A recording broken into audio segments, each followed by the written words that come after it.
Assalamualaikum warahmatullahi wabarakatuh. Halo teman-teman semua, apa kabar? Semoga senantiasa dalam keadaan sehat walafiat.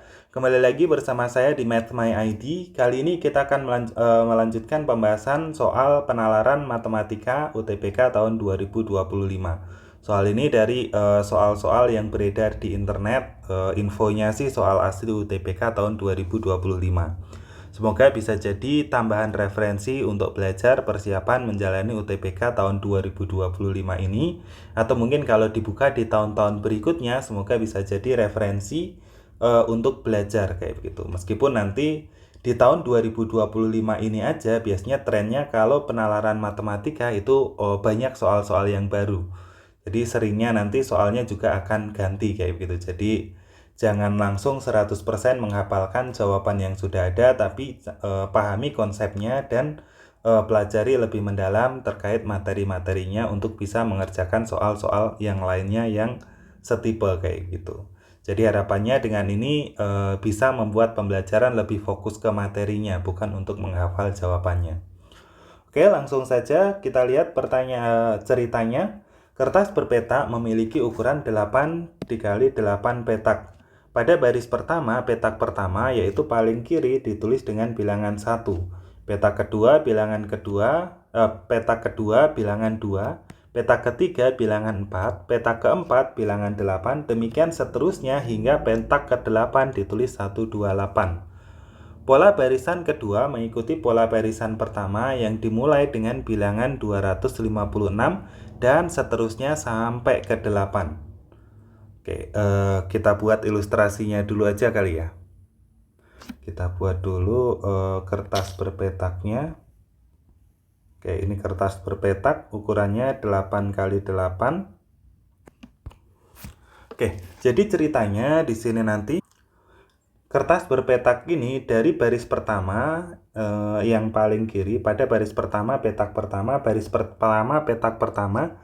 Jadi baris itu merepresentasikan baris ini, baris pertama, baris kedua, baris ketiga, dan seterusnya kayak begitu. Jadi baris itu merepresentasikan hitungan secara vertikal. Baris satu berarti yang paling atas, kedua, ketiga, keempat, kayak begitu ya. Atau kalau di Excel itu row ya, emang baris kayak begitu artinya. Terus kemudian petak itu mewakili kolom. Berarti ini petak pertama atau kolom pertama, petak kedua atau kolom kedua, petak ketiga, kolom ketiga, kayak begitu. Oke. Dipahami istilahnya ini dulu, soalnya kemarin ada beberapa siswa yang kesulitan dengan istilah baris dan petak di sini ya. Jadi baris itu menyatakan dia ke bawahnya, baris ke-1, kedua, ketiga, keempat, dan seterusnya. Kalau ke petak itu merepresentasikan kolom. Berarti petak ke-1, kolom ke-1, petak kedua, petak ketiga, kayak begitu, dan seterusnya. Oke, nah terus di sini kita masukkan nilainya di sini pada, yaitu ini. Pada baris pertama, petak pertama yang paling kiri ditulis dengan bilangan 1. Baris pertama, petak pertama diisi 1. Baris pertama, petak kedua diisi dengan 2. Ketiga diisi dengan 4. Terus kemudian diisi dengan 8, diisi dengan 16, 32, 64, 128, kayak begitu. Terus kemudian di baris kedua nanti polanya sama, jadi dikali 2 kali 2 kayak begitu. Pertama itu 2, 5, 6, terus kemudian jadi berapa ini? 5, 1, 2, dan seterusnya. Gambarannya kayak begitu. Nah, terus kita lihat pertanyaannya. Jika Kn menyatakan bilangan pada petak pertama baris ke N, maka Kn sama dengan titik-titik. Biar mudah, ini notasinya saya buat 2 pangkat semua aja ya. Karena kebetulan ini kan 2 pangkat semua. Jadi ini angka-angkanya saya ganti dengan 2 pangkat. Berarti ini 1, ini 2 pangkat 0, atau saya tulis 1 aja nggak apa-apa ya khusus ini. Nanti 2 pangkat 1, terus ini kan 2, 4 itu 2 pangkat 2, 8 itu 2 pangkat 3, 2 pangkat 4, 2 pangkat 5, 2 pangkat 6, 2 pangkat 7, 2 pangkat 8, 2 pangkat 9, 2 pangkat 10, 2 pangkat 11, 2 pangkat 12, 13, 2 pangkat 14, 2 pangkat 15, 2 pangkat 16. Ya udah deh, ini saya buat 2 pangkat 0 aja biar lebih konsisten kelihatannya. Dan seterusnya kayak begitu. Jadi di sini nanti kita amati polanya. Jadi yang pertama ini nanti yang ditanya apa sih ini? Menyatakan bilangan petak pertama baris ke N. Jadi yang ditanya itu KN itu berarti ini K1, ini K2, ini K3 kayak begitu. Nah, kira-kira polanya yang lebih tepat yang mana kayak begitu. Nah, kalau misalnya repot nyari polanya, kita lihat dari opsinya saja. Kita cek kalau misal N-nya 1, kita coba N-nya 2 aja deh. Kalau N-nya 1 kayaknya kemungkinan bakalan banyak yang sama. Biasanya kayak begitu. Kita coba kalau N-nya 2, N-nya 2 berarti nanti harusnya dapatnya itu 2 pangkat 8. Kita cek kalau opsi A, 2 pangkat 8 maksudnya ya hasilnya harusnya. Kalau N-nya 2, kita pakai opsi yang A, ini jadi 2 pangkat 2 kurang 1 sama dengan 2 pangkat 1. Nggak cocok kan ya? Berarti salah yang A. Kita cek yang B, ini nanti 2 pangkat 8N, 8 kali 2 itu jadi 16, dikurang 1 berarti jadi 2 pangkat 15. Ini salah juga, harusnya dapatnya 2 pangkat 8. Yang ketiga 2N min 1.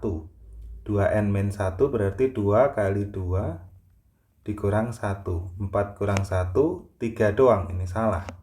Terus yang D 2 pangkat 8N min 8 berarti 2 pangkat 8 kali 2 itu 16 dikurangi 8 itu sama dengan 2 pangkat 8. Nah ini cocok, kita keep dulu. Jadi belum tentu benar ya, kalau cocok nanti belum tentu benar. Kita pastikan, kalau salah ini langsung dibuang. Ini kan salah, dibuang, salah dibuang, salah dibuang.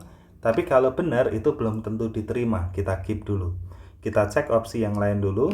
Yang E 2 pangkat N kuadrat min 3N plus 2. Kalau N-nya 2 berarti jadi 2 kali N kuadrat, 2 kuadrat itu 4 dikurangi 3 kali 2 plus 2. Wah ini jauh ya, pasti jauh dari 2 pangkat 8. Berapa sih ini? 8 kurang 6, 2 tambah 2, 4 ya. Oke, berarti ini untuk opsi-opsi yang lain ini sangat jauh banget dari 2 pangkat 8. Sehingga kita peroleh yang benar ini pasti hanya D kayak begitu. Ini kalau kita pakai cara tebak-tebak. Kalau kita pakai cara yang benar, cara hitung-hitungan secara analitik, itu gimana caranya? Ya, kita bisa pakai kira-kira polanya barisan apa ini? 2 pangkat 0, 2 pangkat 8, 2 pangkat 16. Barisan apa? Ya, barisan geometri. A-nya berapa? A-nya 2 pangkat 0 atau 1 ya. Ini jadi A-nya. Terus 2 pangkat 8, ini jadi R-nya. Jadi sebenarnya R-nya dari 2 pangkat 8 bagi 1. Yaudah, kalau kita pakai rumus barisan geometri, A-nya berarti A-nya itu suku pertamanya. A-nya itu sama dengan 1. R-nya itu sama dengan apa? 2 pangkat 8 dibagi 2 pangkat 0 ya 2 pangkat 8 kayak begitu. Sehingga kalau kita mengikuti UN barisan geometri, cuman di sini KN ya. Ini KN ini simbol aja. KN ini sama kayak UN di barisan geometri. Sama dengan barisan geometri itu rumusnya apa? A dikali R pangkat N min 1. A-nya itu 1 dikali R-nya berapa? 2 pangkat 8 pangkat lagi N min 1. Sehingga kita peroleh berapa ini? 1 ini kali tetap, terus 2 pangkat 8 pangkat N min 1. Kalau ada bilangan berpangkat, dipangkatkan lagi, pangkatnya dikali. Jadi 2 pangkat 8N dikurangi dengan 8. Nah, ini kita dapat yang D kayak begitu. Sebenarnya kalau yang ini, kalau tahu konsep, itu akan lebih pendek pakai konsep barisan geometri. Cuman kadang kalau kita ngerjakan lagi nyetak, lagi stuck, kita juga bisa juga pakai coba-coba dari pilihan yang ada. Oke, untuk nomor 5 ada yang ditanyakan. Kita lanjut ke pertanyaan berikutnya, soal nomor 6. Pilihlah jawaban pada kolom di sebelah kanan pernyataan yang sesuai dengan jawaban. Oke, kita lihat pernyataan yang pertama, bilangan pada petak ketiga baris kedua. Di mana? Petak ketiga baris kedua. Petak ketiga baris kedua, barisnya 2, 1, 2, terus petak ketiga 1, 2, 3. Berarti ini ya, 2 pangkat 10. 2 pangkat 10 itu berapa? Ya, 2 pangkat 10 itu sama dengan 1024. Berarti benar apa salah yang pertama? Iya, salah ya, berarti tidak sesuai. Kita lihat pernyataan kedua. Bilangan pada petak pertama sampai kelima pada baris pertama. Petak pertama sampai kelima. Wah, ini kadang lebih enak pakai yang tadi juga ya. Ya udah, kita ikuti aja. Berarti ini karena jumlah petak pertama sampai kelima, sebenarnya kalau kalian lupa rumusnya di manual juga nggak apa-apa, masih worth it lah ini. Cuman kali ini kita akan hitung pakai barisan geometri ya.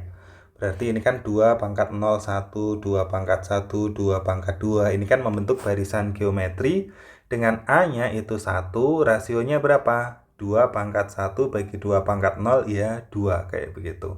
Sehingga untuk mencari Sn barisan geometri, masih ingat? Sn itu A kali R pangkat N-1 per R-1.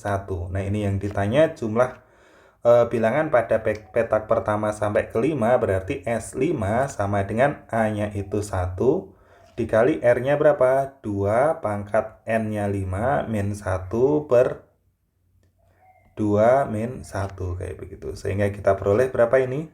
2 pangkat 5 itu jadi berapa? 32. 32 dikurangi 1 per 2 kurang 1 itu 1. Sehingga kita peroleh 32 kurang 1 itu jadi 31. Sehingga kita peroleh pernyataan yang kedua itu benar, sesuai ya. Oke, kita lanjut pernyataan ketiga. Bilangan pada baris ke-8, petak ke-8 adalah 64. 2 pangkat 64. Benar apa salah?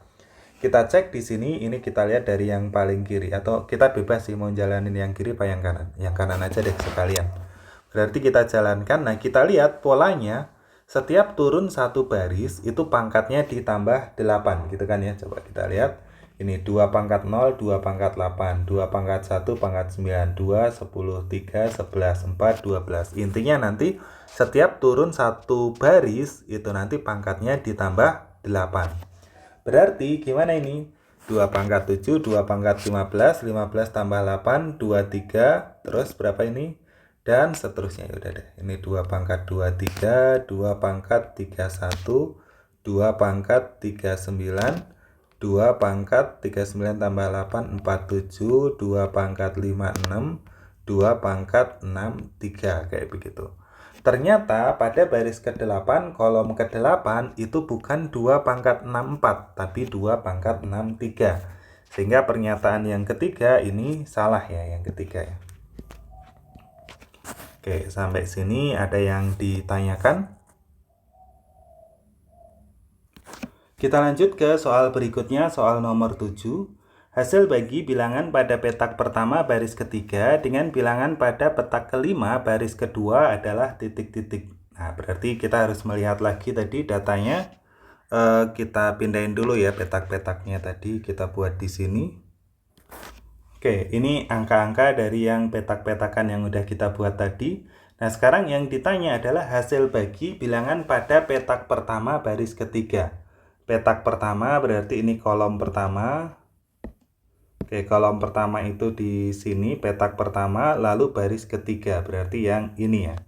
Sehingga yang akan kita cari di sini hasil bagi petak pertama baris ketiga itu yang ini nih, 2 pangkat 16 ya. Terus dengan bilangan pada petak kelima baris kedua. Petak kelima baris kedua. Kita lihat petak kelima berarti kita hitung 1, 2, 3, 4, 5. Terus kemudian baris kedua. Berarti yang ini ya. Petak kelima baris kedua itu hasilnya adalah 2 pangkat 12. Oke, sehingga hasil baginya berapa ya? Tinggal kita bagi aja. Hasilnya berarti sama dengan 2 pangkat 16 dibagi dengan 2 pangkat 12. Sehingga karena ini pembagian, pangkatnya dikurang 16 kurang 12. Jadi berapa? 2 pangkat 4. 2 pangkat 4 itu hasilnya berapa? Iya, 16. Jadi kita peroleh nomor 7 hasilnya adalah 16. Masih gampang ya ini ya, masih cenderung lebih mudah. Mungkin yang agak ribet cara milih posisi kotaknya aja. Kira-kira angkanya yang pas di sebelah mana. Tapi masih gampang kok insya Allah yang ini. Kita lanjut ke soal berikutnya, soal nomor 8. Jika bilangan pada peta ke n baris pertama dibagi dengan 2 pangkat 2n min 2, n 1, 2, 3, dan seterusnya sampai 8, maka jumlah bilangan pada baris pertama adalah titik-titik. Oke, kita buat lagi nih, kita pindahin dulu. Nah, ini data bilangan-bilangan yang tadi. Nah, terus ini ceritanya gimana? Jika bilangan pada peta ke n baris pertama, karena ini di baris pertama, kita fokus baris pertama aja ya. Ini baris pertama. Peta ke n berarti ini misalnya yang bagian ini peta ke-1, peta ke-2, peta ke-3, dan seterusnya, kayak begitu. Nah, jika bilangan pada peta ke n baris pertama dibagi dengan 2 pangkat 2n min 2 untuk n sama dengan 1, 2, 3, dan seterusnya. Berarti di sini angka-angkanya kita bagi dengan, nah ini kalau misalnya n-nya 1, ini kan petak pertama nih yang bagian ini kan petak pertama. Petak pertama dibagi dengan 2 pangkat 2n min 2. Karena petak pertama berarti n-nya kita pakai yang 1. Kenapa 1 tadi? Karena dia di petak pertama. N itu mewakili petakannya. Berarti nanti ini dibagi dengan 2 pangkat 2 kali 1. N-nya kan diganti 1 nih. 2 kali 1, 2. Dikurangi 2 itu hasilnya 0. Berarti 2 pangkat 0 dibagi 2 pangkat 0. Kayak begitu. Terus berikutnya kalau petak kedua, 2 pangkat 0 bagi 2 pangkat 0 berapa? 1. Saya taruh di sini aja ya hasilnya ya. Oke, terus yang peta kedua itu berarti n-nya diganti dengan 2 ya. Diganti dengan 2 berarti jadi gimana? 2 pangkat, saya tulis dulu deh. 2 pangkat 2 kali 2 kurang 2. Sama dengan berapa? 2 pangkat 2 kali 2 itu 4. 4 kurang 2, 2. Jadi 2 pangkat 2 sama dengan 4. Sehingga ini nanti 2 pangkat 1 dibagi dengan berapa? Dibagi dengan 4. 2 pangkat 1, 2 dibagi dengan 4 jadinya berapa? 1/2 kayak begitu. Berarti barisannya nanti 1/2. Terus kemudian kalau n-nya 3, berapa ini? Kita masukkan 2 pangkat 2 kali 3 itu 6 dikurangi 2 sama dengan 2 pangkat 4. 2 pangkat 4 itu jadi 16 kayak begitu. Berarti 4/16. 2 pangkat 2, 4 dibagi dengan 16. 4 dibagi 16 itu disederhanakan jadi 1/4. Dan seterusnya. Kalau kita amati polanya nanti kira-kira 1/2, 1/4, terus kemudian berapa? 1/8 dan seterusnya. Kayak begitu ya. Nah, yang ditanya jumlah bilangan pada baris pertama adalah berarti ini yang ditanya jumlahnya ini semua. Jadi ini 1 tambah setengah, 1/4, 1/8, dan seterusnya sampai sini nanti dijumlahkan semua. Kalau misalnya lupa rumusnya, itu dimanualkan nggak apa-apa. Berarti dicari polanya 1/8, 1/16, 1/32, dan seterusnya. Kayak begitu ya. Nah, kalau misalnya ingat, ini adalah barisan apa? Barisan geometri. Dengan A-nya itu 1, rasionya berapa? Rasio R itu, ini ya, jangan kebalik ya. Rasio itu suku kedua dibagi suku pertama atau suku ketiga bagi 2. Pokoknya yang suku lebih besar dibagi suku sebelumnya ya. Setengah dibagi 1 berarti kita peroleh rasionya itu setengah. Nah, sehingga untuk mencari SN barisan geometrinya, geser. Oke, untuk mencari SN barisan geometri masih ingat? Saya tulis di sini dulu mumpung ada space. SN itu sama dengan apa? A dikali dengan 1 min R pangkat N dibagi dengan 1 min R. Kenapa pakai 1 min R? Biasanya R min 1, biasanya A R pangkat N min 1 per R min 1. Ya, karena di sini rasionya itu adalah setengah. Sehingga kalau kita masukkan, gimana ini? Ya udah deh, kita lanjutkan di bawahnya aja. A-nya itu 1 dikali 1 dikurangi rasionya kan setengah. 1/2 pangkat berapa? Karena di sini ada 8 petak, 1, 2, 3, 4, 5, 6, 7, 8, berarti N-nya itu ada 8 dibagi dengan 1 min R, berarti 1 dikurangi setengah. Sama dengan berapa berarti? 1 yang atas ini tetap 1 dikurangi 1 per 2 pangkat 8. Itu berapa? Ya sama kayak satunya tetap 2 pangkat 8 itu berapa? 1 per berapa? 1 dikurangi 1 per